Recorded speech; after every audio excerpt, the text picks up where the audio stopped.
I know what you're thinking, another video about the Garmin Fenix 7 and the Epix Gen 2? Yes it is. But bear with me here, this is a topic I saw talked about in the comments a lot, so I wanted to make a video about it, and then we'll get back to our regularly scheduled programming pretty soon.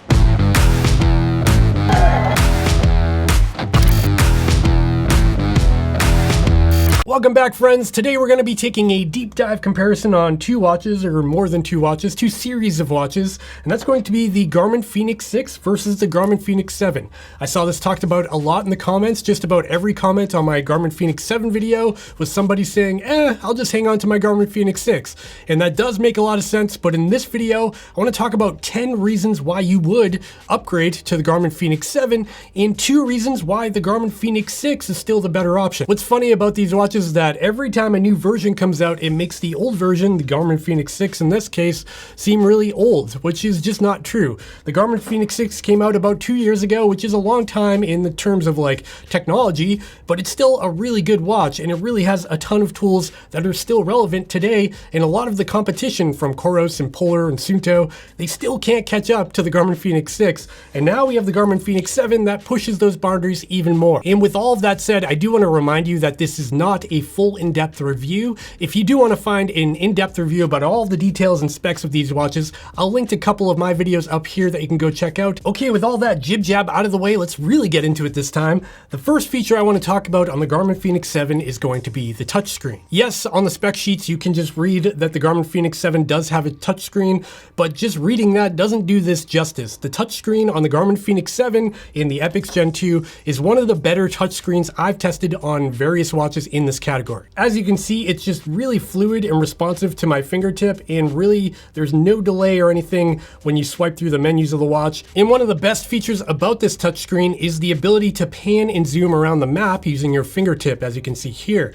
It's just so much easier to do this with your fingertip rather than using the buttons of the watch. You can see I can pan around, and when I see something I want to zoom in on, I can just double tap to zoom in. I can use these plus and minus signs to zoom in or zoom out. Now if we look at the Garmin Fenix 6 that I have here, you can see that I don't have a touchscreen on this device, so I have to use my buttons. And as you can see, when I try to pan around using the buttons, it is a very time-consuming process. You can see just panning a little bit south here. As I pan, the map slowly renders, and it just doesn't move very fast. Now I can pan and zoom by clicking this top button here. I can zoom, pan left and right. And it's not just about the mapping and navigation when it comes to the touchscreen. It's also very useful throughout the menu system. As you can see here, I can just swipe through my menu options. I can click, I want to reorder my apps here, and I can just swipe around, and everything's just a lot quicker when you have the touchscreen functionality, and that's just not available on the Garmin Fenix 6. So big advantage there, and in this video, that is the #1 reason why you'd probably want to upgrade from the Fenix 6 to the Fenix 7, because it does bring a whole new level of usability to these devices. Hey there, if you're enjoying this video and you're finding it helpful or fun or anything, consider hitting that thumbs up and subscribe button down below, because that really helps out my channel. Also, if you're looking at picking up either one of these watches, check out the links in the description down below, because those really help me out too.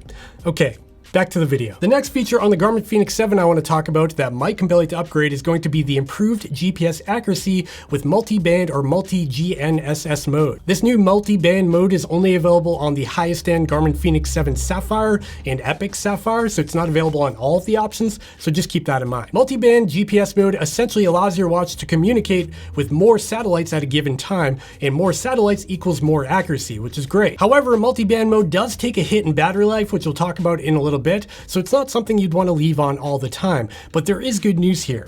Even in the basic GPS modes like GPS only and all systems, which is the standard mode out of the box, basically the Garmin Fenix 7 has better GPS accuracy in just about every situation that I've tested so far. This could be under heavy tree cover, in the rain, bad weather, cloud cover, in the house even. I've noticed that the Garmin Fenix 7 gets a quicker lock and a more accurate GPS fix throughout my run. Now on the Garmin Fenix 6, this was something that I always had a minor complaint about, because the GPS tracks I was getting from the Garmin Fenix 6 just were never perfect.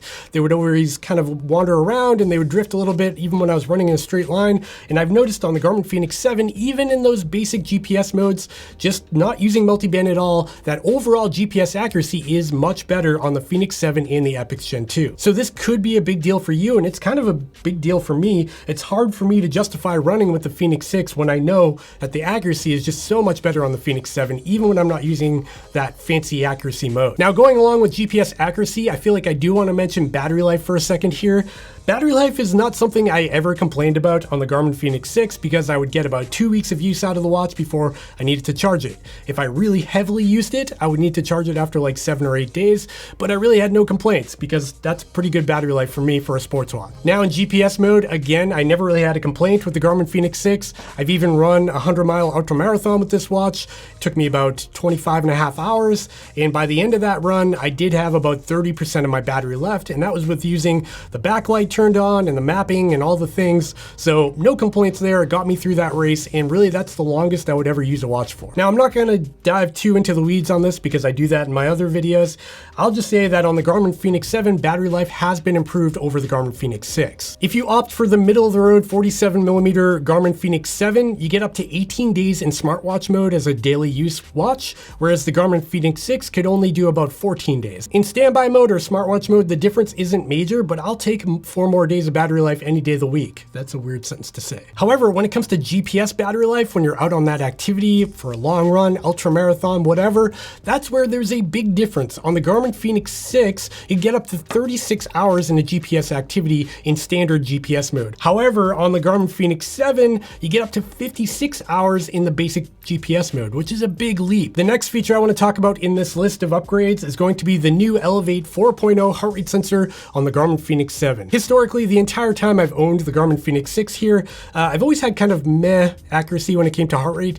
I never really expected completely perfect heart rate accuracy out of this watch, and for that, I end up always wearing a chest sensor or an armband if I wanted to get the best accuracy. I've actually got other videos about this on my channel where I compare the Fenix 7 to various other sensors, and to be honest, it didn't do that great. It wasn't terrible, but it wasn't the most accurate by any stretch of the imagination. Now in the Fenix 7, it's got the Elevate 4.0 heart rate sensor, and this has proven to be a really good heart rate sensor. It became available first on the Garmin Forerunner 945 LTE, then on the Garmin Venu 2, and it's available on a handful of watches now, and all of those watches generally get pretty good accuracy. What I will say about the implementation on the Fenix 7 is that because it is a larger and heavier watch, it does move around on your wrist when you run a little bit, so that can create some inaccuracies, but overall, it's a big leap forward compared to the Garmin Fenix 6. So if you're someone who had a Fenix 6 and you struggled with the accuracy of the heart rate sensor, the Fenix 7 might be the right move for you. The next new feature on the Fenix 7 I want to talk about is the real-time setting sync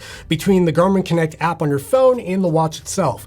Again, this is a minor update. This is something that I feel like should have been available for the past 5 years on all their watches, but we finally get it now on the Garmin Fenix 7. So on the Garmin Fenix 7, you can adjust all the settings right from your phone without dealing with the watch at all. You can change your backlight brightness, you can change activity profiles, you can change the data pages and fields that you have on your data pages. You can get into a lot of detail and customization within the Garmin Connect app without touching the watch at all. Honestly, I feel like they could roll this out to all of their watches, to the Fenix 6 even, but I'm not sure if they will, only time will tell. Another consideration on the Garmin Fenix 7 that might make you upgrade from the Fenix 6 is going to be all the software updates that are available on the Fenix 7. And theoretically, these could be ported over to the Fenix 6, but it hasn't happened yet, and I'm not holding my breath because that's how they make their money. So on the Garmin Fenix 7, we got something called real-time stamina, which tries to give you an idea of how much stamina or energy you have left during your activity at a given pace. So if you're running at a 9-minute mile pace, it should let you know how long you could run at that 9-minute mile pace before you're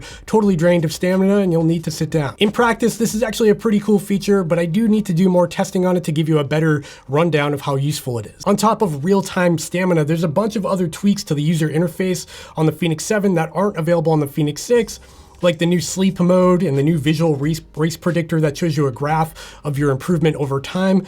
And these are minor things, but overall it just gives you a more modern experience, and I feel like it just makes it feel like a smartwatch more than just a sports watch. And one final note in consideration about the software is to keep in mind that the Garmin Fenix 7 is the latest and greatest, so it will continue to get more firmware updates that add features over time. I would expect the Fenix 7 to pick up a handful more features over the next year as Garmin continues to polish the software of the Fenix 7. Now on the Garmin Fenix 6, because it is an older generation watch, I do not expect this watch to get new firmware updates that give you new features.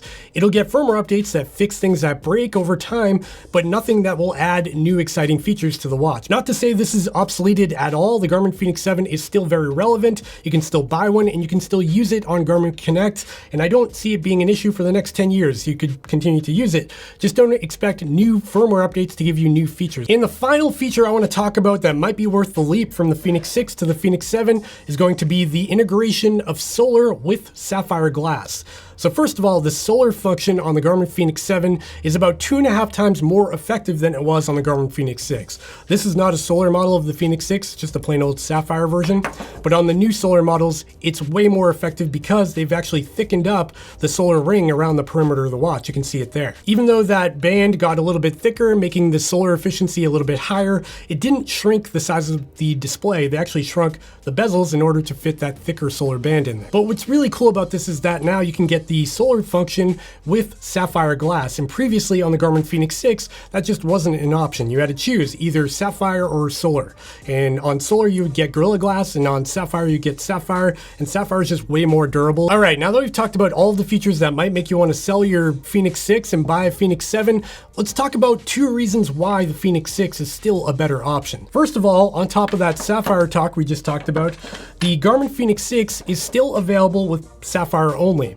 Whereas on the Garmin Fenix 7, you have to get Sapphire with solar. So a lot of people are not crazy about how that solar ring looks because it's kind of got a reddish color to it. It's pretty thick around the perimeter of the display. Whereas on the Garmin Fenix 6, you can get it without solar, but you still get Sapphire, which is a nice touch. But there is another reason why you might want Sapphire only and not Sapphire plus solar, and that's for visibility, just seeing the display of the watch. In terms of visibility, there is a slight difference between the Garmin Fenix 6 Sapphire and the Fenix 7 Sapphire Solar, and that's because there's additional layers in the display. So if we look at the Garmin Fenix 6, there's only 2 layers. So you've got the glass, and then below that you have the display.